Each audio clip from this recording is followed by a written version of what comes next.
ദൈവത്തിൻ്റെ പരിശുദ്ധനാമം വാഴ്ത്തപ്പെടുമാറാകട്ടെ. ദൈവത്തിൻ്റെ കൃപയാൽ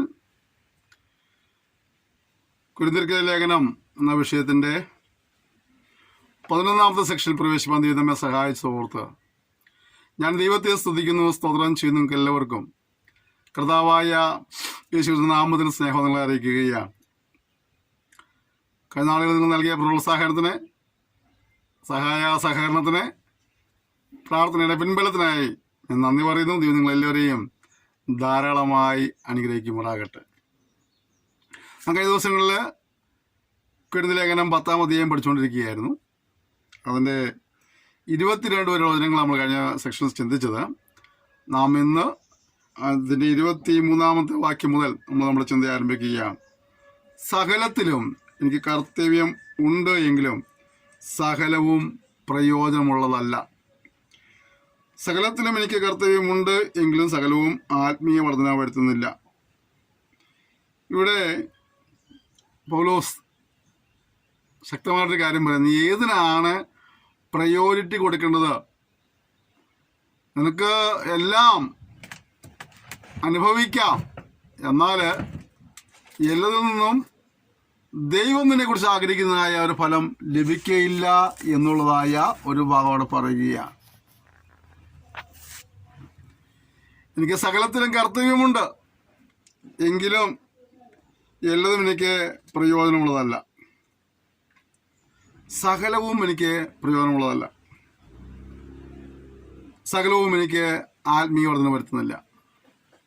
അപ്പോൾ ദൈവത്തിനെ സംബന്ധിച്ചിടത്തോളം അവൻ ഇടപെടേണ്ട കാര്യങ്ങളിൽ അവൻ്റെ ലക്ഷ്യം എന്നുള്ളത് അവൻ്റെ ആത്മീക വർധനവ് എന്നതായിരിക്കണം. ആത്മീയ വർധനവിനെ ലാക്കാക്കിക്കൊണ്ട് വേണം അവൻ മുന്നോട്ട് പോകുവാനെന്നാണ് പരിശുദ്ധാത്മാവ് വിഭാഗത്തിൽ രേഖപ്പെടുത്തുന്നത്. നമ്മൾ ശാന്തമായി ചിന്തിക്കേണ്ട ഒരു കാര്യം, ഞാൻ ഇടപെടുന്ന എല്ലാ കാര്യങ്ങളും എനിക്ക് ആത്മീയ വർധനവുണ്ടാകുന്നുണ്ടോ എന്നുള്ളതാണ്. ഞാൻ ഈ സമയം ചെലവഴിക്കുമ്പോൾ, ഞാൻ ഈ പ്രവൃത്തി ചെയ്യുമ്പോൾ എനിക്ക് ആത്മീയ വർധനമുണ്ടാകാൻ കഴിയുന്നുണ്ടോ? അത് എൻ്റെ ഉള്ള ആത്മീയത നഷ്ടപ്പെടുത്തു പോവുകയാണ്. നമ്മൾ എപ്പോഴും ശാന്തമായി ചിന്തിക്കേണ്ടതും ഉത്തരം കണ്ടുപിടിക്കേണ്ടതുമായ ഒരു വളരെ ഗൗരവപ്പെട്ട കാര്യം, നാം ഇടപെടുന്ന കാര്യങ്ങൾ നമുക്ക് ആത്മീയ വർധനമുണ്ടാകുന്നുണ്ടോ, ആത്മീയ ശോഷണമാണോ സംഭവിക്കുന്നത്? നമുക്കറിയാം, ഈ വേദപുസ്തക സംബന്ധമായ വിഷയങ്ങളെക്കുറിച്ചുള്ള ക്ലാസ്സുകൾ അരമണിക്കൂറോ 1 മണിക്കൂറൊക്കെയുള്ള സന്ദേശങ്ങളായിരിക്കും. 10 മിനിറ്റ്, 5 മിനിറ്റ്, 3 മിനിറ്റ്, അങ്ങനെയൊക്കെയുള്ള പല നിലകളുണ്ട്. നമുക്കത് കാണുവാൻ അത്രയും സമയം ചിലവഴിക്കാൻ നമുക്ക് ചില ദിവസം സമയമില്ലെന്ന് പറയാം. 1 മിനിറ്റിൻ്റെ വീഡിയോസ് പോലും കാണുവാൻ സമയമില്ലെന്ന് പറഞ്ഞ ആളുകളെ കേട്ടിട്ടുണ്ട്. അതേസമയം മണിക്കൂറുകൾ നമ്മൾ ഒരു മൂവി കാണുവാനോ ഒരു കോമഡി ആയിട്ടുള്ള ആ ചാനൽ ശ്രദ്ധിക്കുവാനോ നമുക്ക് യാതൊരു മടിയില്ല, അല്ലേ? അത് നമ്മുടെ ആത്മീയ വർധനവിന് ഉതകുന്ന കാര്യങ്ങൾ ചെയ്യുവാനായിട്ട് നമുക്ക് പലപ്പോഴും മടിയാണ്. അപ്പോൾ നാം ഇടപെടുന്ന കാര്യങ്ങൾ നമുക്ക് പ്രയോജനമുള്ളതാണോ, ആത്മീയ വർധന ലഭിക്കുന്നതാണെന്ന് ചിന്തിച്ച് കൊണ്ട് വേണം ഒരു വിശുദ്ധൻ ഒരു കാര്യത്തിൽ ഇടപെടുവാനെന്നുള്ളതായ ഒരു മുന്നറിയിപ്പ് പരിശുദ്ധാത്മാവ് ഈ ഭാഗത്ത് നമുക്ക് നൽകുന്നുണ്ട്. അതിനടുത്തത്, ഓരോരുത്തരും സ്വന്തം ഗുണമല്ല മറ്റുള്ളവൻ്റെ ഗുണം കൂടി അന്വേഷിക്കണം. ഇന്നത്തെ മനുഷ്യൻ സ്വയത്തിലേക്ക് ചുരുങ്ങിപ്പോയതാണല്ലേ. ഞാൻ, എൻ്റെ കാര്യങ്ങൾ, എൻ്റെ സുഖം, എൻ്റെ സന്തോഷം, അല്ലേ, ആ നിലയ്ക്ക് ഞാൻ എന്നിലേക്ക് അതിന് ഒതുങ്ങിപ്പോയൊരു കാലഘട്ടം നമ്മൾ ജീവിക്കുന്നത്. മറ്റുള്ളവനെ എന്ത് ചെയ്താലും കുഴപ്പമില്ല, ദ്രോഹിച്ചാലും കുഴപ്പമില്ല, അവനെ വേദനിപ്പിച്ചാലും കുഴപ്പമില്ല, നശിപ്പിച്ചാലും കുഴപ്പമില്ല, എനിക്ക് സന്തോഷിക്കണം, അങ്ങനെയുള്ള നിലകളിലേക്ക് നമ്മുടെ കാഴ്ചപ്പാടുകൾ മാറിക്കൊണ്ടിരിക്കുകയാണ്. ഇവിടെ പരിശുദ്ധമായി നിങ്ങളുടെ ഗുണം നോക്കി ജീവിക്കേണ്ടതല്ല, എന്താണ്, നിങ്ങൾ മറ്റുള്ളവൻ്റെ ഗുണം കൂടെ നോക്കണം. നാം ഒരു സമൂഹജീവി ആയതുകൊണ്ട് സമൂഹത്തിൻ്റെ ഉന്നമനത്തിന് വേണ്ടി, സമൂഹത്തിൻ്റെ വളർച്ചയ്ക്ക് വേണ്ടി, സമൂഹത്തിൻ്റെ നന്മയ്ക്ക് വേണ്ടി, സമൂഹത്തിൻ്റെ ഐക്യതയ്ക്ക് വേണ്ടി, സമൂഹത്തിൻ്റെ പുരോഗതിക്ക് വേണ്ടിയൊക്കെ നിലകൊള്ളുവാനായിട്ട് ഉള്ള ഉത്തരവാദിത്തം നമുക്കുണ്ടെന്നുള്ള കാര്യം ആരും മറന്നു പോകരുത്.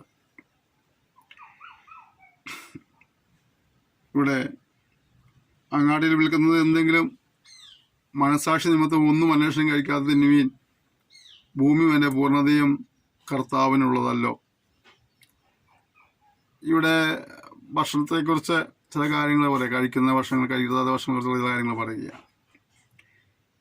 ഇവിടെ കഴിക്കരുതാത്തവ എന്ന് വിശേഷിപ്പിക്കുന്നതിന് കൂടുതലായിട്ട് അവിടെ നമ്മൾ മനസ്സിലാക്കേണ്ട കാര്യം, ഒരു ബലഹീന വിശ്വാസി അവൻ്റെ വിശ്വാസം ത്യജിക്കുവാനോ പിന്മാറിപ്പോകുവാനോ ഇടവരുന്ന രീതിയിലുള്ളതായ ഒരു ഇടപെടൽ നമ്മുടെ ഭാഗത്തു നിന്ന് ഉണ്ടാകരുത് എന്നുള്ളതാണ് പരിശുദ്ധാത്മാവ് ഊന്നൽ കൊടുക്കുന്നതായ ഒരു വിഷയം, അല്ലേ? നീ ഭക്ഷിക്കുന്നതോ പാനം ചെയ്യുന്നതോ ഒരു ബലഹീന വിശ്വാസി കണ്ടിട്ട് അവൻ്റെ വിശ്വാസം ത്യജിച്ചു പോകുമെന്നുണ്ടെങ്കിൽ നീ അത്തരത്തിലുള്ള കാര്യങ്ങളിൽ ഇടപെടരുത് എന്നുള്ളതായ ഒരു കാര്യമാണ് പരിശുദ്ധാത്മാവ് ഇവിടെ രേഖപ്പെടുത്തിയിരിക്കുന്നത്. ഓക്കെ, അവിശ്വാസത്തിൽ ഒരുവൻ നിങ്ങളെ ക്ഷണിച്ചാൽ നിങ്ങൾക്ക് പോകുവാൻ മനസ്സുണ്ടെങ്കിൽ നിങ്ങൾ മുമ്പിൽ വിളമ്പുന്നത് എന്തായാലും മനസാക്ഷി നിമിത്തം ഒന്നും മനുഷ്യരെ തിന്നുവിൻ. എങ്കിലും ഒരുവനിത് വിഗ്രഹാർപ്പിതമെന്ന് നിങ്ങളോട് പറഞ്ഞാൽ ആ അറിയിച്ചവൺ നിമിത്തവും മനസാക്ഷി നിമിത്തവും തിന്നരുത്. മനസാക്ഷി എന്ന് ഞാൻ പറഞ്ഞത് തൻ്റേതല്ല, മറ്റവൻ്റേത് അത്രേ. ഉണ്ടോ? അപ്പോൾ ഇവിടെയൊക്കെ നമുക്ക് കാണുന്നതാണ്, മറ്റുള്ളവൻ വിശ്വാസത്തിൽ നിന്ന് അകന്നു പോകത്തക്ക രീതിയിലുള്ളതായ ഒരു ഇടപെടൽ നമ്മിൽ നിന്നുണ്ടാകാതിരിക്കാൻ വേണ്ടി നാം ചില സന്ദർഭങ്ങളിൽ ഭക്ഷണത്തെ പോലും വർജിക്കേണ്ടി വരും എന്നുള്ളതായ ഒരു കാര്യം ഇവിടെ പറയുകയാണ്. നമ്മൾ കഴിക്കുന്നതോ കഴിക്കാത്തതോ അല്ല പ്രധാനം, എന്നാണ് നമ്മൾ മുഖാന്തരം മറ്റൊരുവൻ വിശ്വാസത്തിൽ നിന്ന് തിരിഞ്ഞു പോകരുത്. നമുക്ക് എല്ലാത്തിലും പഠിക്കുമ്പോൾ കാണാം, ഒരുവനാൽ ഒരുവൻ ഒടുങ്ങിപ്പോകരുത് കാണാൻ കഴിയുന്നുണ്ട്, അല്ലേ? ഇത് നമ്മൾ വളരെ സൂക്ഷിക്കുന്ന കാര്യമാണ്. ഇന്നത്തെ ദൈവം ജനങ്ങൾ പലപ്പോഴും അവൻ പോയാൽ പോകട്ടെ എന്ന് ചിന്തിക്കുന്ന ആളുകളാണ്. പക്ഷെ വചനം പറയുന്നത് ഒരുവനാൽ ഒരുവൻ ഒടുങ്ങിപ്പോകരുത്. നാം നമ്മുടെ ജീവിതത്തിൽ സൂക്ഷിക്കുന്ന പോലെ തന്നെയാണ് മറ്റവൻ്റെ വിശ്വാസ ജീവിതത്തെക്കുറിച്ചും മറ്റവൻ്റെ ആത്മീയജീവിതത്തെക്കുറിച്ചും നമുക്കൊരു ഉത്തരവാദിത്വം കൂടെയുണ്ട്. ഞാൻ നിൽക്കുന്നുണ്ടല്ലോ എന്നുള്ളത് മാത്രമല്ല, അവനെയും നിലനിർത്തുവാനുള്ളതായ ഒരു കൂട്ടു ഉത്തരവാദിത്വം നമുക്കുണ്ട്. കയ്യൻ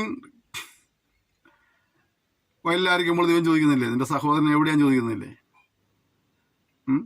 പിന്നെ കയ്യന് കയർത്ത് പറയാം, ഞാൻ എൻ്റെ സഹോദരൻ്റെ കാവൽക്കാരനെന്നൊക്കെ ചോദിക്കുന്നുള്ളൂ. പക്ഷേ സഹോദരനെ കുറിച്ചുള്ളതായ ഒരു കരുതൽ നമുക്കുണ്ടാകണം എന്നുള്ളതാണ് ഒരു ആത്മീയ മനുഷ്യനെ കുറിച്ചുള്ളതായ ദൈവത്തിൻ്റെ ഹിതം. അടുത്തത്,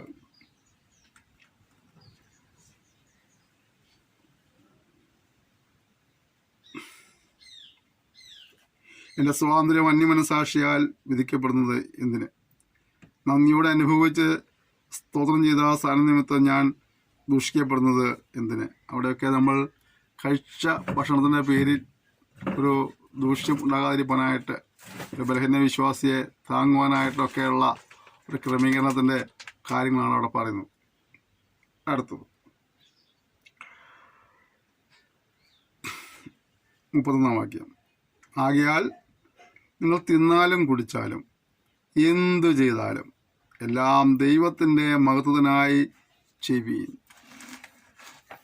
കുറച്ച് പറഞ്ഞോ, നിങ്ങൾ തിന്നാലും കുടിച്ചാലും എന്ത് ചെയ്താലും ദൈവത്തിൻ്റെ നാമത്തിനായി ചെയ്യണം. ചിലരുണ്ട് എന്ത് ചെയ്താലും അത് തമ്പയുടെ നാമം ദൂഷിക്കപ്പെടുന്ന രീതിയിലായിത്തീരുന്നുണ്ട്. ചിലർ വർത്തമാനം കേട്ടാൽ തന്നെ, അല്ലേ, ആളുകൾക്ക് ദൈവത്തിലുള്ള വിശ്വാസം പോലും ഇതായിത്തീരും. അപ്പോൾ ഇവിടെ എന്ത് ചെയ്താലും ആർക്ക് വേണ്ടി ചെയ്യാൻ? ദൈവത്തിന് വേണ്ടി ചെയ്യുക എന്നുള്ളതാണ് ഒരു വലിയ ഉത്തരവാദിത്തമുണ്ട്. ഈ പാടെല്ലാം പഠിക്കുമ്പോൾ, വചനങ്ങളെല്ലാം പഠിക്കുമ്പോൾ ഉത്തരവാദിത്തമുണ്ട്. നമ്മൾ നമ്മുടെ ചോദിക്കുന്ന ചോദ്യമാണ്, എനിക്ക് ദൈവത്തിന് വേണ്ടിയാണോ എൻ്റെ പ്രവർത്തികൾ? ദൈവത്തിൻ്റെ നാമത്തിന് വേണ്ടി, ദൈവത്തിൻ്റെ രാജ്യവ്യാപ്തിക്കാണോ ഞാൻ അതൊക്കെ ചെയ്യുന്നത്? അതേ മറിച്ച് ഏതെങ്കിലും ഹിഡൻ അജണ്ട എന്നിലുണ്ടോ? ഞാൻ എന്നെ ഉയർത്തുവാനായിട്ടാണ് ഇത് ചെയ്യുന്നത്? എൻ്റെ വസ്തുക്കൾ വർദ്ധിപ്പിക്കുവാനും എൻ്റെ സമ്പത്ത് വർദ്ധിപ്പിക്കുവാനൊക്കെയാണോ ഇത് ചെയ്യുന്നത്? അതെയോ ഇതിലൂടെ ദൈവം മഹത്വപ്പെടുന്നുണ്ടോ, ദൈവരാജ്യ വ്യാപ്തിക്ക് ഇത് ഒതുങ്ങുന്നുണ്ടെന്നൊക്കെ ശാന്തമായി ചിന്തിക്കുവാനായിട്ട് നമുക്ക് ഈ സമയങ്ങളെ വിനിയോഗിക്കാം. കർത്താവ് ആഗ്രഹിക്കുന്നത് നാം എന്ത് ചെയ്താലും ആ ദൈവത്തിനായി ചെയ്യണം എന്നുള്ളതാണ്. അടുത്തത്, യഹൂദന്മാർക്കും യൂനന്മാർക്കും ദൈവസഭയ്ക്കും ഇടർച്ചയില്ലാത്തവരാകുകയും ഞാനും എൻ്റെ ഗുണമല്ല, പലർ രക്ഷിക്കപ്പെടേണ്ടതിന് അവരുടെ ഗുണം തന്നെ അന്വേഷിച്ചുകൊണ്ട് എല്ലാവരെയും എല്ലാം കൊണ്ടും പ്രസാദിപ്പിക്കുന്നുവല്ലോ. ഇവിടെ ആർക്കും ഇടർച്ച വരുത്തരുത് എന്നുള്ളതായ ഒരു വലിയ ഉപദേശം നമുക്ക് ലഭിക്കുകയാണ്. യഹൂദന്മാർക്കും യവനന്മാർക്കും ദൈവസഭകൾക്കും ഇടർച്ച വരുത്തരുത്, വിശ്വാസിക്കും അവിശ്വാസിക്കും ഇടർച്ച വരുത്തരുത്. നാം വളരെ സൂക്ഷിക്കേണ്ട ഒരു കാലഘട്ടമാണിത്. നമ്മുടെ ജീവിതത്തെ സൂക്ഷിക്കേണ്ട ഒരു കാലഘട്ടമാണിത്. നമ്മൾ വിശുദ്ധരാണ്, ദൈവമക്കളാണെന്ന് പറയുമ്പോൾ തന്നെ ഒരു വലിയ ഉത്തരവാദിത്വം നമുക്കുണ്ട് എന്നുള്ള കാര്യം നമ്മൾ മറന്നു പോകരുത്. ആർക്കും ഇടർച്ച വരുത്താത്തവരായി ജീവിക്കാനായിട്ട് കർത്താവ് വെറുതെ സഹായിക്കുമാറാകട്ടെ. 33-ാം വാക്യം പൗലോസ് പറഞ്ഞ കാര്യമുണ്ട്, ഞാനും എൻ്റെ ഗുണമല്ല. പൗലോസ് പറയുക, ഞാൻ എൻ്റെ ഗുണമല്ല നോക്കുന്നത്, അല്ലേ? അന്നത്തെ മനുഷ്യൻ പലപ്പോഴും അവൻ്റെ സ്വന്തം ഗുണം നോക്കിക്കൊണ്ട് അവൻ എന്ത് കിട്ടുമെന്നാണ് ചിന്തിക്കുന്നത്. ഏതൊരു പ്രവൃത്തി ചെയ്യുമ്പോഴും അവന് അതുകൊണ്ടെന്നാണ് നേട്ടമെന്നാണ് ചിന്തിക്കുന്നത്. ഞാൻ ഇതൊരു ഉപകാരമായിട്ട് ചെയ്യാൻ പോകുമ്പോഴും ചിന്തിക്കുന്നത്, ഈ ഉപകാരം ചെയ്താൽ എനിക്കെന്താ നേട്ടമുള്ളത്, അത് ഇന്നല്ലെങ്കിൽ നാളെ അതുകൊണ്ട് എനിക്കെന്താ ഗുണമുള്ളത്. അതൊക്കെ ചിന്തിച്ചില്ല മനുഷ്യൻ പലപ്പോഴും പല പ്രവർത്തികൾ ഏർപ്പെടുന്നത്. പൗലോസ് പറയുക, ഞാൻ എൻ്റെ ഗുണം അല്ല. പിന്നെ എന്ത് ചെയ്യാണ്? ഞാൻ പലർ രക്ഷിക്കപ്പെടേണ്ടതിനെ. ആ പദം ശ്രദ്ധിച്ചോ, പലർ രക്ഷിക്കപ്പെടേണ്ടതിനെ. പ്രിയപ്പെട്ടവരെ, നമ്മുടെ ഉത്തരവാദിത്തമാണ് പലർ രക്ഷിക്കപ്പെടണം. ചിലരെങ്കിലും കാത്തുനദിയിൽ നിന്ന് വലിച്ചെടുത്ത് രക്ഷിക്കണം. ഇതാണ് നമ്മുടെ ഉത്തരവാദിത്തം. നമ്മളാണ് പരിശ്രമിക്കുന്നത്. റോമാലേഖനം 10 നമ്മൾ വായിക്കുന്നില്ലേ, സഹോദരന്മാരെ അവർ രക്ഷിക്കപ്പെടണം എന്നുള്ളതാണ് ഞങ്ങളുടെ പ്രാർത്ഥനയും അഭയയാതനയും. അപ്പോൾ അവിടെ നമ്മൾ കാണുന്നതാണ് അവിടെ പ്രാർത്ഥന. അതാ ഇവിടെ പറയാ, പലര് രക്ഷിക്കപ്പെടണം.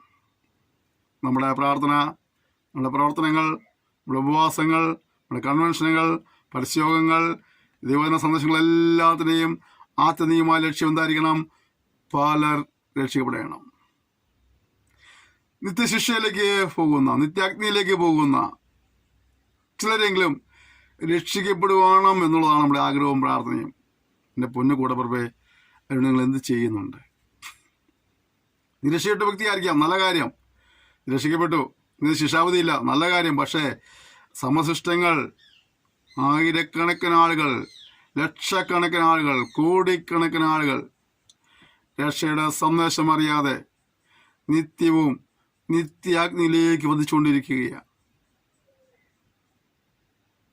വെളിച്ചം കാണുന്നിടത്തേക്ക് ഈലകൾ പറന്നു വരുന്നത് പോലെ നിത്യാഗ്നിയിലേക്ക് ജനം ഒഴുകിക്കൊണ്ടേയിരിക്കുകയാണ്. അതിൽ നിന്ന് ചിലതിനെങ്കിലും രക്ഷിപ്പാൻ വേണ്ടി ഒരു ചെറുവിരലെങ്കിലും അനക്കാൻ കഴിയുന്നുണ്ടോ? നഷ്ടപ്പെടുന്ന ആത്മകളോട് അല്പസമയം പ്രാർത്ഥിക്കുവാനും കഴിയുന്നുണ്ടോ? ഏതെങ്കിലും നിലകളിൽ ഒരു വചനം അവരുടെ അടുക്കലെത്തിയാൻ കഴിയുന്നുണ്ടോ? ആരെങ്കിലും പ്രസംഗിച്ചതാകട്ടെ, ആരെങ്കിലും പഠിപ്പിച്ചതാകട്ടെ, ആരെങ്കിലും ഉണ്ടാക്കിയ പോസ്റ്റ് ആകട്ടെ, ആരെങ്കിലും സന്ദേശമാകട്ടെ, നിനക്കതുപോലെ പറയുവാനും പാടുവാനും ഒന്നും കഴിയില്ലെങ്കിലും അതൊന്ന് ഷെയർ ചെയ്തിട്ടെങ്കിലും 10 അവിശ്വാസികളെ ആളുകൾക്ക് എത്തിക്കുവാനായിട്ട് കഴിയുന്നുണ്ട്. പ്ലസ് പറയുക, ഞാൻ എൻ്റെ സ്വന്തം ഗുണമല്ല, പലർ രക്ഷിക്കപ്പെടേണ്ടതിന്. അവൻ്റെ ലക്ഷ്യമതാ, ഞാൻ രക്ഷിക്കപ്പെട്ട വ്യക്തിയാ, എനിക്ക് ശിക്ഷാവധി ഒന്നുമില്ലെന്ന് എനിക്ക് നല്ല ബോധ്യമുണ്ട്. അതുകൊണ്ട് ഇനിയുള്ള കോട്ടും പാട്ടും നടത്തി അവിടെ ഇരിക്കാമെന്നല്ല പറഞ്ഞത്. എന്നെ പോലെ രക്ഷപ്പെടാനുള്ള ഒരുപാട് പേരുണ്ട്. നിത്യശിക്ഷയ്ക്ക് അകപ്പെട്ടിരിക്കുന്ന ഒരുപാട് പേരുണ്ട്. അവർ നശിച്ചുപോയിക്കൊണ്ടിരിക്കുക. അവർ രക്ഷയിലേക്ക് കൊണ്ടുവരാനായിട്ട് എനിക്ക് നിങ്ങൾ ചെയ്തേ പറ്റൂ. അതിൻ്റെ ഉത്തരവാദിത്തമാ. അത് ചെയ്യുന്നതിന് എനിക്ക് അയ്യോ കഷ്ടമാ. റമദാനം പഠിച്ചു കണ്ടില്ലേ, ആ നിർബന്ധം എനിക്ക് കിടക്കുന്നു. അത് അറിയിക്കുന്നതിന് കഷ്ടമാ. പ്രിയപ്പെട്ടവരെ, ചിലർ രക്ഷിക്കപ്പെടേണ്ടതിനായിട്ട് ഇതുവരെ ഒന്നും ചെയ്യാൻ കഴിഞ്ഞില്ലെങ്കിലും ഇനിയെങ്കിലും പ്ലീസ്, ഇനിയെങ്കിലും. സമയം അധികമില്ല. 2 കാര്യം ഉറപ്പാണ് നമുക്ക്. 1, നമ്മുടെ മരണം, സമയം അറിയില്ല. 2, നമ്മുടെ കർത്താവിൻ്റെ വരവ് ഉറപ്പാ, സമയം അറിയില്ല. ഇതേത് സംഭവിച്ചാലും നഷ്ടപ്പെട്ടു പോകുന്ന, കൈവിടപ്പെട്ടു പോകുന്ന ഒരുപാട് പേരുണ്ട്.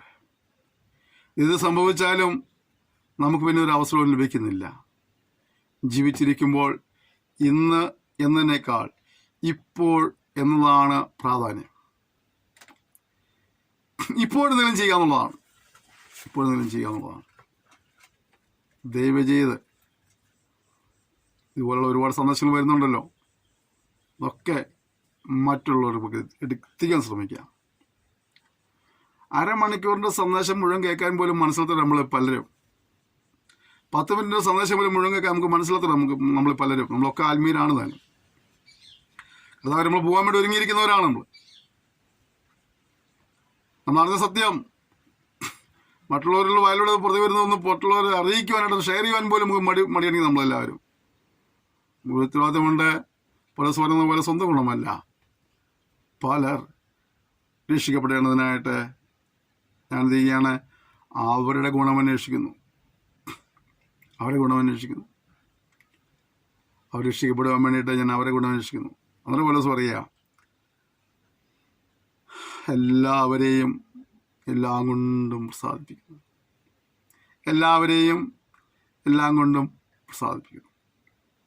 ഞാൻ ഓർക്കുന്നു, ഞങ്ങളുടെ ഈ ക്ലാസ്, ഈ സന്ദേശങ്ങളൊക്കെ ഞാൻ യൂട്യൂബിലും ഫേസ്ബുക്കിൽ ഷെയർ ചെയ്തതിന് മുമ്പുണ്ടായിരുന്നതിനേക്കാൾ ഒരുപാട് വ്യക്തിബന്ധങ്ങൾ എനിക്കിപ്പോഴുണ്ട്. ഒരുപാട് പേർ പ്രാർത്ഥനയ്ക്ക് എന്നെ വിളിക്കാറുണ്ട്. എന്നെ സോഷ്യൽ മീഡിയയിലൊക്കെ സന്ദേശങ്ങൾ അപ്ലോഡ് ചെയ്യുന്നതിന് മുമ്പുള്ളതായ അനുഭവങ്ങൾ എനിക്കറിയാം. ഇപ്പോൾ അതിനേക്കാളൊക്കെ അധികമായിട്ട് ആളുകൾ വിളിക്കുകയും പ്രാർത്ഥനാ വിഷയങ്ങൾ പറയുകയും മനഃശുശ്രൂഷാനുഗ്രഹം എന്ന് പറയുകയും ചെയ്യുമ്പോൾ ഞാൻ പലപ്പോഴും ഇങ്ങനെ ഒരു മീഡിയ നമുക്ക് ലഭിച്ചതിൻ്റെ പേരിലല്ലേ. അപ്പോൾ നിങ്ങൾ ഈ സന്ദേശം കേൾക്കുമ്പോൾ ഓർക്കണം, നമ്മൾ ആയുസ്സിൽ നേരിട്ട് കണ്ടിട്ടില്ലാത്ത ആളുകൾ പലതും കേൾക്കുന്നുണ്ട്. നിങ്ങളെ സന്ദീപാൻ എനിക്ക് കഴിഞ്ഞത് ഇങ്ങനൊരു മീഡിയയും ക്രമീകരണമൊക്കെ ഉണ്ടായതിൻ്റെ പേരിലല്ലേ. പ്രിയപ്പെട്ടവരെ, നമ്മളറിയാത്ത ഒരുപാട് പേര് ഇനിയുമുണ്ട് ലോകത്തിന് പല ഭാഗങ്ങളിൽ. നമുക്ക് അവരുടെ അടുത്ത് സുവിശേഷം എത്തിച്ചേ മതിയാകുള്ളൂ. ഞാൻ പണ്ടൊക്കെ ഓർമ്മയുള്ളത് നിങ്ങളുടെ വീഡിയോ ഞാൻ ഓർമ്മിപ്പിക്കുന്നു, നിങ്ങളിൽ ആർക്കെങ്കിലും ഏതെങ്കിലും ഇന്ത്യൻ ഭാഷയും മലയാളവും നന്നായി അറിയാമെങ്കിൽ ഈ സന്ദേശങ്ങൾ മറ്റ് ഇന്ത്യൻ ഭാഷകളിലേക്ക് നിങ്ങൾ ട്രാൻസ്ലേറ്റ് ചെയ്യാനായിട്ട് നിങ്ങൾക്ക് ആവശ്യമുണ്ട്. നിങ്ങൾക്ക് ഫ്ലുവൻ്റായി ഇംഗ്ലീഷ് സംസാരിക്കാൻ അറിയാമെങ്കിൽ ഈ സന്ദേശങ്ങൾ ഇംഗ്ലീഷിലേക്ക് ട്രാൻസ്ലേറ്റ് ചെയ്യാൻ ഞങ്ങൾക്ക് ചെറിയ ആവശ്യമുണ്ട്. 10 പൈസ പ്രതിഫലം കിട്ടുകയില്ല. ഇനി ഇവരുടെ കൂടെ മണിക്കൂറുകൾ പോയി ട്രാൻസ്ലേറ്റ് ചെയ്താൽ എനിക്ക് എന്തെങ്കിലും കിട്ടും വിചാരിച്ചിട്ട് ആരും ഓടി വരണ്ട. ഞങ്ങളെയൊക്കെ ആരും സഹായിക്കുന്നില്ല, ഞങ്ങളും അതുകൊണ്ട് ആർക്കും സഹായിക്കാൻ പ്രാപ്തരല്ല, മനഃപൂർവ്വമല്ല, പ്രാപ്തരല്ല, അതുകൊണ്ട് സഹായിക്കില്ല. ഇനി ഞങ്ങളുടെ ആഗ്രഹമാണ് ഇത് 10 പേരുടെ അടുക്കിലേക്ക് ഈ വചനം എത്തണം എന്നുള്ളത്. ചിലരുടെ പേരെങ്കിലും ജീവന്റെ പുസ്തകത്തിൽ എഴുതി കാണണമെന്ന് ഞങ്ങൾക്കൊരു ആഗ്രഹമുണ്ട്. അതുകൊണ്ട് ഞങ്ങളെ ആളുകളെ വേണ്ടി ഉത്സാഹിക്കുകയാണ്. സമയം കണ്ടെത്തി ഇത് റെക്കോർഡ് ചെയ്യുന്നു, സമയം കണ്ടെത്തി ഇത് എഡിറ്റ് ചെയ്യുന്നു, അതത് സമയത്ത് ഞങ്ങളിത് അപ്ലോഡ് ചെയ്തുകൊണ്ടിരിക്കുന്നു. നിങ്ങളിൽ പലരെങ്കിലും എത്തുന്നു. നിങ്ങളിൽ ചിലരൊക്കെ ഇത് ഷെയർ ചെയ്യുന്ന ഓർത്ത് ഞാൻ നിങ്ങൾ നന്ദി പറയുന്നു. നിങ്ങൾ കാണിക്കുന്ന നല്ല സഹകരണത്തിനായിട്ട് നമുക്ക് നല്ല പ്രോത്സാഹനം നന്ദി പറയുക. കാരണം ഞങ്ങൾ ഇതിൻ്റെ ഷെയറിങ്ങിൻ്റെ അതൊക്കെ എടുത്ത് നോക്കുമ്പോൾ ഷെയർ ചെയ്യുന്ന ആളുകളെ എണ്ണം കൂടുന്നുണ്ട്. അതോടെ എന്ത് ചെയ്ത് ശ്രദ്ധിക്കുക, യൂട്യൂബ് ചാനൽ സബ്സ്ക്രൈബ് ചെയ്യുന്നവരുടെ എണ്ണം കൂടുന്നുണ്ട്. ഫേസ്ബുക്കിൽ കാണുന്നവരും ദയവായി ഒന്ന് ഷെയർ ചെയ്യണം. യൂട്യൂബിൽ മാത്രമല്ല ഫേസ്ബുക്കിൽ കാണുന്നവരും ഷെയർ ചെയ്യണം. വാട്സപ്പ് ഗ്രൂപ്പിൽ കാണുന്നവരെ വാട്സപ്പ് ഗ്രൂപ്പിൽ കിട്ടിയത് നിങ്ങൾ അടുത്ത വ്യക്തിക്ക് ഷെയർ ചെയ്യണം. അടുത്ത വ്യക്തികൾക്ക് അടുത്ത ഗ്രൂപ്പിലേക്ക് ഷെയർ ചെയ്യണം. നമുക്ക് എല്ലാ നിലകളിലും വല്ല വിധേനയും നമ്മൾ ആത്യന്തിക ലക്ഷ്യതയുള്ളൂ. നമ്മുടെ കർത്താവ് വരും, നമ്മളവിടെ ചെല്ലും, സ്വർഗ്ഗത്തിൽ ചെല്ലും. നമ്മൾ കർത്താവിനോട് ചോദിക്കും, കർത്താവ് ഞാൻ എന്നാ അതൊക്കെ ഷെയർ ചെയ്തായിരുന്നല്ലോ, എന്നാ ആരെങ്കിലും കണ്ടായിരുന്നോ, ആരെങ്കിലും കേട്ടായിരുന്നോ, അത് കാണുകയൊക്കെ വെച്ചിട്ട് വല്ലവരും രക്ഷിക്കപ്പെട്ടായിരുന്നു, ഒന്ന് കാണിച്ചെന്ന് പറയും കർത്താവ്. നാട്ടിൽ അതായിരിക്കുന്ന ആളുകളൊക്കെ നിന്റെ ആ പ്രവർത്തനത്തിലൂടെ രക്ഷിക്കപ്പെട്ടു വന്നവരാ. അത് കാണുമ്പോൾ സന്തോഷം എന്ന് ആലോചിച്ചെങ്കിൽ ഒരാളുടെ ആത്മാവിൻ്റെ വിലനും മുഴുവൻ ലോകത്തിലും വിലയുള്ളതാണ്. അപ്പോൾ അവിടെ 10 പേരെ കണ്ടാലോ, അവിടെ 100 പേരെ കണ്ടാലോ, അവിടെ 1000 പേരെ കണ്ടാലോ എന്തായിരിക്കും സന്തോഷം. അതിനുവേണ്ടി എന്താ നമുക്ക് ചെയ്യാൻ പറ്റുക? ഇപ്പോൾ ഈ സന്ദേശം മറ്റുള്ളവരിലേക്ക് എത്തിക്കാൻ മാത്രമേ ചെയ്യാൻ പറ്റുള്ളൂ. സമയം നഷ്ടപ്പെടുത്തരുത്. എനിക്കിത് വാച്ച് ഹവർ കൂടിയിട്ടൊന്നും യൂട്യൂബിൽ നിന്ന് വരുമാനം കിട്ടാനോ ഫേസ്ബുക്കിൽ നിന്ന് വരുമാനം കിട്ടാനൊന്നും ഞാൻ പ്രതീക്ഷിക്കുന്നില്ല. ലക്ഷ്യം എങ്ങനെയും 10 പേര് കേൾക്കണമെന്നുള്ളതാണ്, കാണണമെന്നുള്ളതാണ്. ആളുകൾ കൂടുതൽ പേരെ അറിയണം. കർത്താവ് വരുമ്പോൾ അവിടെ ചെല്ലുമ്പോൾ ഇവിടെ കിട്ടാത്ത പ്രതിഫലമൊക്കെ അവിടെ കിട്ടുമെങ്കിൽ നല്ല ഉറപ്പുണ്ട്. അതിൻ്റെ ഭാഗം നിങ്ങൾക്ക് കിട്ടണം. നിങ്ങളിത് ഷെയർ ചെയ്യണം. പലരും രക്ഷിക്കപ്പെടേണ്ടതായിട്ട് നമുക്ക് എന്തെങ്കിലും ചെയ്യണമെന്നാണ് ഞാൻ ഈ പറഞ്ഞത്, അല്ലേ? നമ്മുടെ ഗുണം മാത്രമല്ല, അവരുടെ ഗുണം കൊണ്ട് പലസ് പറയാം. എന്ത് ഗുണമാണ്? അവർ രക്ഷിക്കപ്പെടുവാൻ വേണ്ടി കാര്യങ്ങൾ ചെയ്യുന്നതിനുള്ള ഗുണം, അല്ലേ? നമുക്ക് ഈ ദിവസം അതിൻ്റെ ഉത്സാഹിപ്പം കർത്താവ് സഹായിക്കുമ്പോഴാകട്ടെ. നമുക്ക് പതുക്കെ 11-ാം അധ്യായത്തിൽ പ്രവേശിക്കുക. ഞാൻ ക്രിസ്തുവിൻ്റെ അനുകാരി ആയിരിക്കുന്നത് പോലെ നിങ്ങളും എൻ്റെ അനുകാരികളാകുവിൻ. അയ്യോ, ഒരു ചലഞ്ചിങ് മെസ്സേജാ. ക്രിസ്തുവിനെ വിശ്വസിക്കുന്ന, ക്രിസ്തുവിനെ പ്രസംഗിക്കുന്ന എല്ലാവർക്കും ഒരു വെല്ലുവിളിയാണ് ആ വാക്യം. പലപ്പോഴും ഇങ്ങനെ പറയായിരുന്നു, ക്രിസ്തുവിനെ നോക്കിയോ, ക്രിസ്തുവിനെ പോലെ ആയിരിക്കും പറയായിരുന്നു. പക്ഷെ പൗലോസ് പറയുന്നത്, ഞാൻ ക്രിസ്തുവിൻ്റെ അനുകാരിയായിരിക്കുന്ന പോലെ നിങ്ങളും എൻ്റെ അനുകാരികളാകുകയും. പ്രിയപ്പെട്ടവരെ, ഞാൻ ക്രിസ്തുവിനെ പ്രസംഗിക്കുന്നുണ്ട്. ഈ സന്ദേശം ഷെയർ ചെയ്യുന്നതിലൂടെ എൻ്റെ ദർശനത്തിൻ്റെ, എൻ്റെ ദൗത്യത്തിൻ്റെ പൂർത്തീകരണത്തിലേക്ക് നിങ്ങളും സഹകാരികളാകുകയാണ്. ദൈവം തന്ന ഒരു ദർശനമുണ്ട് എനിക്ക്. അതെന്നെ കഴിഞ്ഞാൽ ഞാൻ എൻ്റെ ദൗത്യം ചെയ്തുകൊണ്ടിരിക്കുകയാണ്. എന്നാൽ കഴിയുന്ന പോലെ ഒരുപാട് ന്യൂനതകൾ അതിനുണ്ടായിരിക്കാം. ചിലർ പറയുന്നത് ക്ലാരിറ്റി കുറവാന്ന് പറയാറുണ്ട്. എൻ്റെ പ്രിയ സഹോദരന്മാരെ, എനിക്കുള്ളൊരു മൊബൈലുണ്ട്. ആ മൊബൈലാണ് റെക്കോർഡ് ചെയ്യുന്നത്. ഞാൻ വലിയ ക്ലാരിറ്റി ഉള്ള മൊബൈലൊന്നുമല്ല, അതൊരാൾ ദാനമായി തന്നതാണ്. ആ മൊബൈലാണ് റെക്കോർഡ് ചെയ്യുന്നത്. ആ മൊബൈൽ കൊണ്ടാണ് ഞാൻ അതിൽ എഡിറ്റ് ചെയ്യുന്നത്. ഇല്ല, മറ്റേ സിസ്റ്റങ്ങളൊന്നും എൻ്റെ ഇല്ല. അപ്പോൾ ഞാൻ ഈ മൊബൈൽ റെക്കോർഡ് ചെയ്യുന്നു, ഈ മൊബൈൽ എഡിറ്റ് ചെയ്യുന്നു, ഇതുകൊണ്ട് തന്നെ അപ്ലോഡ് ചെയ്യുന്നു. അപ്പോൾ ക്ലാരിറ്റി കുറവുണ്ടായിരിക്കാം. ഇനി ശബ്ദം, അതിൻ്റെ ക്ലാരിറ്റി കുറവുണ്ടായിരിക്കാം. അക്ഷരങ്ങളുടെ സ്ഫുടത കുറവായിരിക്കാം. ഇതെല്ലാം ഞാൻ മനസ്സിലാക്കിയിട്ടും ഇത് ചെയ്തതിന് കാരണം എന്നാൽ കഴിയുന്നതുപോലെ ദൈവവചനം മറ്റുള്ളവരുടെ അടുക്കലെത്തണം എന്നുള്ളതാണ്. എന്നെക്കാളും നന്നായി സൗകര്യങ്ങളുള്ള ഒരുപാട് ആളുകളുണ്ട്. നല്ല വീഡിയോ ക്യാമറ ഉള്ളവരുണ്ട്. മൊബൈലാണെങ്കിൽ ഇപ്പോൾ നല്ല ക്ലാരിറ്റിയുള്ള മൊബൈലുള്ള, വില കൂടിയ മൊബൈൽ ഉള്ളവരുണ്ട്. ഞാൻ ഈ അടുത്ത ദിവസം കാരണം ഈ 1.5 ലക്ഷം രൂപയുടെ മൊബൈൽ കൊണ്ട് എനിക്ക് അടുത്ത കാലത്ത് അറിഞ്ഞു. കഴിഞ്ഞ സമയം ഞങ്ങളുടെ അടുത്തുള്ളൊരു എൻ്റെ മൊബൈൽ 36. ഞാൻ എൻ്റെ കണ്ണ് ബൾബായിപ്പോയി. 35,000-ൻ്റെയും 60,000-ൻ്റെയും 1 ലക്ഷത്തിൻ്റെയും 1.5 ലക്ഷത്തിൻ്റെയും ഞാനും കൂടുതൽ ഇരിപ്പുണ്ടായിരിക്കാം. ഇതൊക്കെ മൊബൈലുള്ളവർ നമ്മുടെ നാട്ടിലുണ്ട്. വിശുദ്ധന്മാരായവരുണ്ട്, സുവിശേഷകന്മാരായവരുണ്ട്, ഭാഷന്മാരായവരുണ്ട്, ബൈബിൾ സ്കൂൾ അധ്യാപകരായവരുണ്ട്. പക്ഷെ അവരിൽ പലരും എന്ത് ചെയ്യുന്നില്ല, ഇത്തരത്തിലുള്ള സന്ദേശങ്ങൾ, ദൈവജനത്തിൻ്റെ സന്ദേശങ്ങൾ ഷെയർ ചെയ്യുവാനോ ദൈവജനം മറ്റുള്ള പഠിപ്പിക്കാനോ അതുകൊണ്ട് അവർക്ക് ക്രമീകരണം ഉത്സാഹിക്കുന്നില്ല. നല്ല വീഡിയോ ക്യാമറ ഉള്ളവരുണ്ടാവും, ചിലപ്പോൾ അവരത് ശ്രമിക്കുന്നില്ല. എഡിറ്റ് ചെയ്യാൻ മറ്റ് പല ഉപകരണങ്ങളുള്ളവരുണ്ടാവും, നല്ല സ്റ്റുഡിയോകളുള്ളവരുണ്ടാവും. ഞാനിവിടെ ഒരു എന്താ പറയുക, ഈ മഴ കൊണ്ട് നനഞ്ഞു പോകാത്ത ഒരു ഷീറ്റ്, അത് ഓർമ്മ 110 രൂപ വില. അത് 10 മേടിച്ചതിൻ്റെ ചെറിയ ഷെഡ് പോലും ഉണ്ടാക്കി. 1 ഇഞ്ച് പോലും കാറ്റ് പോലും നിങ്ങൾ കണ്ടില്ലേ, വേർക്കെ വന്നിട്ട് ആ ഒരു കാറ്റ് പോലും കിടക്കാത്ത 4 ഷീറ്റ് അപ്പുറത്തെ മറച്ചിട്ട് PVC പൈപ്പ് കൊണ്ട് അതിനെ കഴുക്കോലും മാറിക്കണേ PVC പൈപ്പ് കൊണ്ടാണ്. തൂണ് അതിൻ്റെ PVC പൈപ്പാണ്, വാരി PVC പൈപ്പാണ്, മുകളിലെ റൂഫ് PVC പൈപ്പാണ്. അങ്ങനെ എന്തെങ്കിലും സ്റ്റുഡിയോ ഒന്നുമില്ല. അപ്പോൾ അതുകൊണ്ട് തന്നെ ഞാനിവിടെ എന്തെങ്കിലും പറയുമ്പോൾ മറ്റുള്ള എല്ലാ ശബ്ദങ്ങളും ഇതിനകത്ത് കേൾക്കും. ചിലപ്പോൾ എൻ്റെ ഭാര്യ പാത്രം തേക്കുന്ന കേൾക്കാം, ചിലപ്പോൾ എൻ്റെ ഭാര്യ മിറ്റടിക്കുന്ന ശബ്ദം കേൾക്കാം, ചിലപ്പോൾ മിക്സി ഓണിഞ്ഞ ശബ്ദം കേൾക്കാം. കാരണം വേറെ സംസാരമൊന്നും ഇതിനകത്തില്ല. പക്ഷെ അതിന് എൻ്റെ ആഗ്രഹം ഞങ്ങളുടെ വീട്ടിലെ പട്ടി കുറയ്ക്കുന്ന കേൾക്കാം, പൂച്ചക്കാരനെ കേൾക്കാം, അതെല്ലാം കേൾക്കും, കോഴി കൂണ് കേൾക്കാം. അതെല്ലാം ഉണ്ടെങ്കിലും എൻ്റെ ചിന്ത എങ്ങനെയെങ്കിലും ദൈവനം മറ്റുള്ളവരുടെ അടുക്കൽ എത്തണം എന്നുള്ളതാണ്. അപ്പോൾ നിങ്ങൾക്ക് ഈ സൗകര്യങ്ങളെല്ലാം ഉണ്ടായിട്ടും പ്രിയപ്പെട്ടവർ നിങ്ങൾ ചെയ്യുന്നില്ലെങ്കിൽ നിങ്ങൾ ദൈവത്തോട് കണക്ക് പറയേണ്ടി വരും. ഞാൻ അത്രേ പറഞ്ഞു. നിങ്ങൾക്ക് തന്ന സൗകര്യങ്ങളെല്ലാം, നിങ്ങൾക്ക് ലഭിച്ച നന്മകളെല്ലാം ആ ദൈവനാമത്തിന് വേണ്ടി, ദൈവരാജ്യ വ്യാപ്തിക്കായി, ദൈവപ്രസാദനായിട്ട് ചെയ്യുവാൻ കർത്താവ് സഹായിക്കുമാറാകട്ടെ.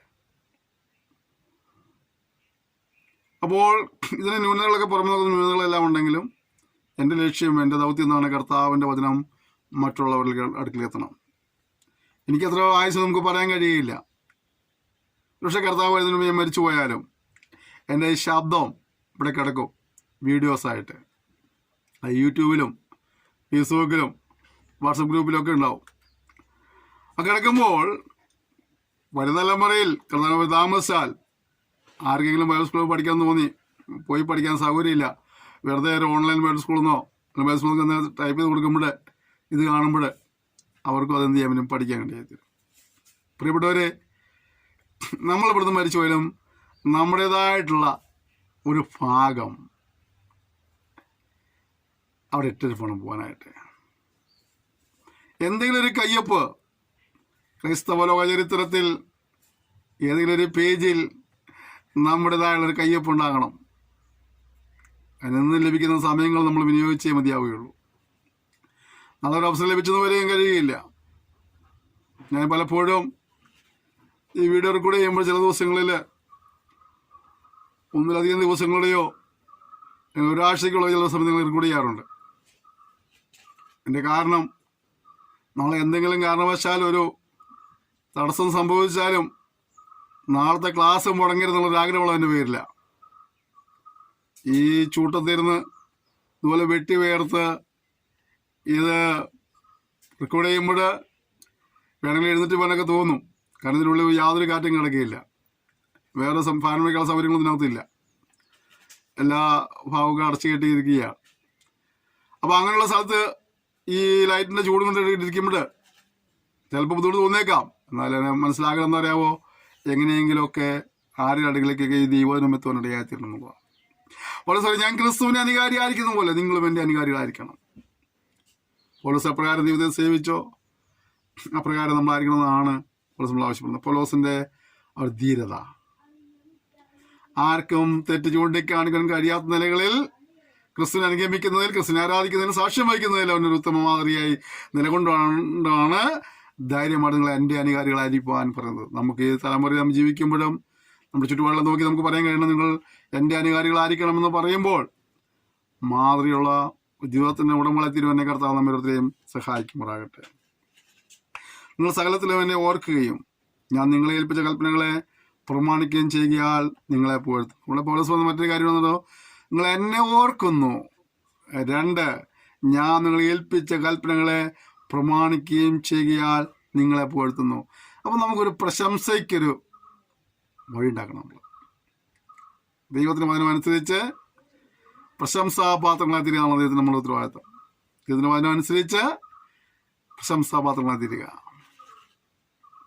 നമ്മൾ ഉപദേശകന്മാർ, നമ്മളെ വചനം പഠിപ്പിക്കുന്ന ആളുകൾ നമ്മളെക്കുറിച്ച് അങ്ങനെ പറയുമോ, നിങ്ങളെ ഞാൻ പഠിപ്പിച്ച ഉപദേശങ്ങളെല്ലാം നിങ്ങൾ അനുസരിക്കുന്നുണ്ട്, നിങ്ങളെ ഞാൻ പുകഴ്ത്തുന്നു പറയുന്ന രീതിയിലുള്ള ഒരു ക്രിസ്ത്യൻ ഇപ്പം കർത്താവ് സഹായിക്കുന്നുണ്ടോ? അതേ നമ്മൾ ഇവനെ എത്രമാത്രം ഉപദേശിച്ചിട്ടും എന്തെല്ലാം പറഞ്ഞു കൊടുത്തിട്ടും എത്രമാത്രം ഉപവസിച്ചിട്ടും എത്രമാത്രം പ്രാർത്ഥിച്ചിട്ടും ഇവ നേരെയാവുന്നില്ല എന്നുള്ളതായ ഒരു സന്ദേശമാണോ നമ്മെ വചനം പഠിപ്പിക്കുന്നത് നമുക്ക് നൽകുന്നത്? അതേ മറിച്ച് നിങ്ങളെ ഞാൻ പഠിപ്പിച്ച കാര്യങ്ങളെല്ലാം നിങ്ങൾ അനുസരിക്കുന്നതിനാൽ നിങ്ങളെ ഓർത്ത് ദൈവത്തെ സ്തുതിക്കുന്നു പറയുന്ന രീതിയിലുള്ളതായ ഒരു അനുസരണ മനോഭാവം നമുക്കുണ്ടോ? ഇല്ലെങ്കിൽ ആ തലങ്ങളിലൊക്കെ നമുക്കൊരു ക്രമീകരണം ആവശ്യമാണ്. മടങ്ങി വരുവാൻ ദൈവാത്മാവ് നമ്മെ ബുദ്ധി ഉപദേശിക്കുകയാണ്. ഇവിടെ അടുത്തത്, എന്നാൽ ഏത് പുരുഷൻ്റെയും തല ക്രിസ്തു, സ്ത്രീയുടെ തല പുരുഷൻ, ക്രിസ്തുവിൻ്റെ തല ദൈവം എന്ന് നിങ്ങൾ അറിയണമെന്ന് ഞാൻ ആഗ്രഹിക്കുന്നു. ഇന്നത്തെ കാലം നമുക്കറിയാം, ഈ സ്ത്രീയുടെയും പുരുഷൻ്റെയൊക്കെ തുല്യതയ്ക്ക് വേണ്ടി ഒരുപാട് വാദിക്കുന്ന ആളുകളൊക്കെ നമ്മുടെ നാട്ടിലുണ്ട്, അല്ലേ? തുല്യസ്ഥാനം വേണം എന്നാണ് അവർ വാദിക്കുന്നത്. ആ തുല്യസ്ഥാനം വേണമെന്ന് വാദിക്കുമ്പോൾ എനിക്ക് ആർക്കും കീഴ്പ്പെട്ടിരിക്കാൻ കഴിയില്ല, ഞാൻ ആരെയും കീഴ്പ്പെട്ടിരിക്കേണ്ട ആവശ്യമില്ല എന്നൊക്കെ വാദിക്കുന്ന സ്ത്രീകളുമുണ്ട്. പുരുഷൻ, വചനം പറയുന്നത് പുരുഷൻ്റെ തല ക്രിസ്തുവാണ്, സ്ത്രീയുടെ തല പുരുഷനാണ്. എല്ലാ നിലയിലും ഒരു സ്ത്രീയെ, ഒരു ഉത്തമ സ്ത്രീ എന്ന നിലയിൽ അവൾ പുരുഷനെ കീഴ്പ്പെട്ടിരിക്കണമെന്ന് തന്നെയാണ് വചനം പഠിപ്പിക്കുന്നത്. അതുകൊണ്ട് പുരുഷനെ അവളെ ചവിട്ടി മെതിക്കാം എന്നുള്ള അർത്ഥത്തിലല്ല, അതേസമയം കീഴ്പ്പെട്ടിരിക്കുക എന്നുള്ളതും വിധേയപ്പെട്ടിരിക്കുക എന്നുള്ളതൊക്കെ അതിനാധിഷ്ഠിതമായ ഉപദേശമാണ്. ഞാൻ പലപ്പോഴും പറയാറുണ്ട്, സഹോദരിമാരോട്, പ്രത്യേക സഹോദരിമാരോട് ഒരു വാക്ക് പറയാം. നിങ്ങൾ ക്രിസ്ത്യ ജീവിതത്തെ നേരാമണ്ണം കൈകാര്യം ചെയ്യുന്നെങ്കിൽ നിങ്ങളുടെ കുടുംബത്തിലുള്ള അവിശ്വാസമുള്ള ആളുകൾ പോലും നിങ്ങൾ പറയുന്ന വിശ്വാസം വരുവാൻ ഇടയായിത്തീരും. എന്നാൽ നിങ്ങൾ നിങ്ങളുടെ വിശ്വാസ ജീവിതത്തെ നേരാമണ്ണം കൈകാര്യം ചെയ്യുന്നില്ലെങ്കിൽ നിങ്ങളുടെ കുടുംബത്തിൽ നിങ്ങൾക്ക് ഒരുപാട് അവിശ്വാസികളെയും പിന്മാറ്റക്കാരെയും സമ്പാദിക്കാനിടയായിത്തീരും, സൃഷ്ടിക്കാനിടയായിത്തീരും. പത്രോസ് പറഞ്ഞില്ലേ, ഏതെങ്കിലും അവിശ്വാസികളായ നിങ്ങളുടെ കുടുംബത്തിലുണ്ടെങ്കിൽ നിങ്ങളുടെ നല്ല നടപ്പ് കണ്ടിട്ട് അവർ രക്ഷയിലേക്ക് വരുമെന്ന് പറയുന്നത്. പലപ്പോഴും ഞാനൊരു സഭാശുശ്രൂഷ നിലയിൽ ഒരുപാട് വിശ്വാസ ഭവനങ്ങൾ കടന്നു പോകാറുണ്ട്. ആ വിശ്വാസ ഭവനങ്ങൾ കടന്നു പോകുമ്പോഴൊക്കെ ഞങ്ങൾക്ക് കിട്ടുന്ന പരാതികൾ തന്നെയാണ്, ഇവളുടെ വായിലെ നാക്ക്, ഇവളുടെ പ്രവൃത്തി എന്നൊക്കെ പലരും പറയാറുണ്ട്. സൗരന്മാരോട് വീണ്ടും പറയുന്നു, നീ അനുസരിക്കുവാൻ കീഴ്പ്പെട്ടിരിക്കുവാൻ നിനക്കൊരു വ്യവസ്ഥയുണ്ട്, പ്രമാണമുണ്ട്, അതുകൊണ്ട് നീ അതനുസരിച്ചേ മതിയാവുകയുള്ളൂ. നമ്മൾ വാക്കുകൾ പറയുമ്പോൾ വളരെ സൂക്ഷിച്ചാണ് വാർത്തകൾ പറയേണ്ടത്. എന്തെങ്കിലും വായത്ത് നമുക്ക് ഒതുക്കിയ പാടുകൾ വിളിച്ചു പറയാനുള്ളതല്ല. നമ്മൾ കാര്യങ്ങൾ നിജസ്ഥിതി മനസ്സിലാക്കിക്കൊണ്ട് നമ്മൾ സംസാരിക്കാനായിട്ട്. പലപ്പോഴും പല കുടുംബങ്ങളിലും ഉള്ള സംസാരങ്ങളാണ് വലിയ വലിയ ബഹളങ്ങൾക്ക് കാരണമായി തീർന്നത്. ഞങ്ങൾ ഒത്തുതീർപ്പിനുണ്ട് പോകുമ്പോഴൊക്കെ ചിലപ്പോഴും ഞങ്ങൾ രണ്ടുപേരും ഇടയ്ക്ക് പെട്ടു പോകാറുണ്ട്. രണ്ടുപേർക്കും ഓരോ കാര്യങ്ങൾ പറയേണ്ട അവസരം കൊടുക്കണമല്ലോ, അല്ലാണ്ട് ഒരുപാട് പറഞ്ഞിട്ട് നമുക്ക് പോരാൻ പറ്റില്ലല്ലോ. അങ്ങനെ പോരുമ്പോൾ പലപ്പോഴൊക്കെ വലിയ വലിയ യുദ്ധങ്ങൾ കണ്ടിട്ടുണ്ട്. ഒരു വലിയ ഉത്തരവാദിത്തമുണ്ട് നമുക്ക്. പുരുഷന്മാര് ക്രിസ്തുവിനെ കീഴ്പ്പെട്ട് ജീവിക്കുന്നവരായിരിക്കണം. സ്ത്രീ പുരുഷനെ കീഴ്പ്പെട്ട് ജീവിക്കുന്നു, പുരുഷൻ ക്രിസ്തുവിനെ കീഴ്പ്പെട്ട് ജീവിക്കുന്നു. ഇതൊരു മാതൃകാപരമായ ഒരു ക്രിസ്തു ജീവിതം നയിച്ചുകൊണ്ട് മറ്റുള്ളവരെ ആദായപ്പെടുത്തുവാനായിട്ട് ദൈവം നമ്മെല്ലാവരും സഹായിക്കുമാറാകട്ടെ. കഴിഞ്ഞ കാലങ്ങളിൽ എവിടെയെങ്കിലൊക്കെ വീഴ്ചയും പരാജയവും സംഭവിച്ചു പോയിട്ടുണ്ടെങ്കിൽ, ആത്മീയവർദ്ധനയ്ക്കുള്ള കാര്യങ്ങളെക്കാൾ അപ്പുറമായിട്ട് മറ്റു പലതിനോട് ഓടിയിട്ടുണ്ടെങ്കിൽ, നമുക്ക് മറ്റുള്ളവർ രക്ഷപ്പെടാൻ വേണ്ടിയുള്ള ഒന്നും നമുക്ക് ഇതുവരെയും ചെയ്യാൻ കഴിഞ്ഞിട്ടില്ല എങ്കിൽ സമയം അതിനൊക്കെ വിനിയോഗിച്ച് നമുക്ക് ഇതിൽ ഒരുമിച്ച് കർത്താവേ എന്നെ നീ ഉപയോഗിക്കണമേ. ചിലരുടെ പേര് ജീവിതത്തിൽ എഴുതപ്പെടുവാനായിട്ട് ഇവിടെ സുവിശേഷീയമായ കൃപ എനിക്ക് നൽകണം. ദൈവത്തിൽ ഒരുമിച്ച് പ്രാർത്ഥിക്കാം. കളറെ കീഴ്പ്പെട്ടിരിക്കാനായിട്ട് കൃപ നൽകണം. ദൈവത്തോട് പ്രാർത്ഥിക്കാം. അനുസരിക്കുവാനും ബഹുമാനിക്കാനുള്ള കൃപ നൽകാനായിട്ട് ദൈവത്തോട് പ്രാർത്ഥിക്കാം. എല്ലാ വരങ്ങളും പ്രാപിക്കുന്നതിനോടൊപ്പം തന്നെ സൗര്യമാർ ഈ വരം കൂടെ പ്രാപിച്ചാൽ നന്നായിരിക്കും. മറ്റൊരു വരവും പ്രാപിച്ചില്ല. എൻ്റെ കുടുംബം സന്തോഷമായി മുന്നോട്ട് പോകാൻ, സമാധാനപരമായി മുന്നോട്ട് പോകാനായിട്ട് നീ ഈ ഒറ്റ വരം പ്രാപിച്ചാൽ മതി. ഈ ഒരു വരത്തിലൂടെ മറ്റു വലുതെല്ലാം നിങ്ങൾക്ക് കിട്ടും. മറ്റെല്ലാ വരവും ഉണ്ടായിട്ട് ഈ ഒരു വരമില്ലെങ്കിൽ ആ വരം കൊണ്ടൊന്നും യാതൊരു ഉപകാരവും ഉണ്ടാകില്ല. അങ്ങനെ പറയാറുണ്ട്, ഭൂമിയിൽ നിങ്ങൾക്ക് കിട്ടിയ സ്വർഗമാണ് നിങ്ങളുടെ കുടുംബം എന്നുള്ളത്. അത് നശിപ്പിച്ച് കളഞ്ഞിട്ട് അത് നിങ്ങൾ എന്തെല്ലാം നേടിയതുകൊണ്ട് യാതൊരു കാര്യവുമില്ല. അതുകൊണ്ട് പ്രിയപ്പെട്ടവരെ, വളരെ ഉത്തരവാദിത്വത്തോടുകൂടി നമുക്ക് പരസ്പരം സ്നേഹിച്ച് ബഹുമാനിച്ച് മുന്നോട്ട് പോകുന്ന സഹായിക്കട്ടെ. അതിലുപരി ദൈവനാമത്തിന് വേണ്ടി രാജ്യവ്യാപ്തിക്കായി അധ്വാനം പങ്കെടുത്ത് സഹായിക്കട്ടെ. നമ്മുടെ ആത്മീയ വർദ്ധനയ്ക്കായി നിലകൊള്ളുവാൻ നമ്മെ സഹായിക്കട്ടെ. മറ്റുള്ളവരുടെ രക്ഷയ്ക്ക് വേണ്ടിയും സുരക്ഷിതം പറയുവാനും നമ്മളെ പ്രാർത്ഥിപ്പാനും ഉപസ്ഫലം കിടത്താൻ സഹായിക്കട്ടെ. നമുക്ക് ഒരുമിച്ച് ദിവസങ്ങളിൽ പ്രാർത്ഥിക്കാം. സ്വർഗീയ പിതാവേ തന്ന സെക്ഷനായി സ്തോത്രം ചെയ്യുന്ന നമ്മുടെ ജീവിതത്തിലെ ആത്മീയ വർദ്ധനവിന് വേണ്ടി നിലകൊള്ളുവാനായ കർത്താവ് സ്വർഗം സഹായിക്കണമെന്ന് പ്രാർത്ഥിക്കുന്നു. മറ്റുള്ളവരുടെ രക്ഷയ്ക്ക് വേണ്ടിയും താവേ ഞങ്ങളെല്ലാവോളം അധ്വാനിപ്പാൻ കർത്താവ് കൃപ നൽകുമാറാവണമെന്ന് പ്രാർത്ഥിക്കുന്നു. താവയുടെ കുടുംബങ്ങളിൽ അനുസരിക്കേണ്ടവരെ അനുസരിക്കുവാൻ, ബഹുമാനിക്കേണ്ടവരെ ബഹുമാനിപ്പാനുള്ള കൃപ നൽകണമേ. ക്രിസ്തുവിനെ കീഴ്പ്പെട്ടിരിക്കാൻ കൃപ നൽകണമേ. പൗലോസ് പറഞ്ഞ പോലെ ഞങ്ങൾക്കും ഞങ്ങളുടെ ചുറ്റുമുള്ളവർ നോക്കിയിട്ട് ഞങ്ങളുടെ അനുകാരികളായിരിക്കും എന്ന് പറയുന്ന രീതിയിൽ മാതൃകയുള്ള ജീവിതം നയിപ്പാനായി സഹായിക്കുമാറാണെന്ന് പ്രാർത്ഥിക്കുന്നു. തിരുനാമത്തെ പിന്നെയും മഹത്വപ്പെടുത്തിയാട്ടെ. ഈ പഠിതാക്കളെല്ലാവരും അനുഗ്രഹിക്കുമാറാണെന്ന് പ്രാർത്ഥിക്കുന്നു. ഇതിനു വേണ്ടി പ്രാർത്ഥിക്കുന്നവരുണ്ട്, സന്ദേശങ്ങൾ പങ്കുവയ്ക്കുന്നവരുണ്ട്, ഈ ശുശ്രൂഷയെ പ്രോത്സാഹിപ്പിക്കുന്ന സഹായിക്കുന്ന എല്ലാവരും കർത്താവ് അനുഗ്രഹിക്കുമാറാണെന്ന് പ്രാർത്ഥിക്കുന്നു. വല്ല വിധേനയും കത്തുനദിയിൽ നിന്ന് ചില ഗോളികളെ കൂടെ വലിച്ചെടുത്ത് രക്ഷിപ്പാൻ ഐക്യമായി നീപ്പാനുള്ള കൃപ നൽകപ്പെടുമാറാണെന്ന് പ്രാർത്ഥിക്കുന്നു. വലിയ കൃപയ്ക്കായി സ്തോത്രം. യേശുവിൻ നാം തന്നെ ആമേൻ. ക്ഷമയോടെ ഈ സന്ദേശം ശ്രമിച്ചതിന് നന്ദി പറയുന്നു. ഇത് നിങ്ങളെല്ലാവരെയും ധാരാളമായി അനുഗ്രഹിക്കുമ്പോഴാട്ടെ. കർത്താവിനെ പോലെ താമസിച്ചാൽ അടുത്ത സെക്ഷനിൽ വീണ്ടും കാണാം. അതുവരെയും കർത്താവിൻ്റെ സ്ഥലം ചെറിയ നമ്മൾ സൂക്ഷിക്കണം. പരസ്പരം ഓർത്ത് പ്രാർത്ഥിക്കാം. എല്ലാ സഹകരണത്തിനും പ്രോത്സാഹനം നന്ദി പറയുന്നു. Thank you. May God bless you.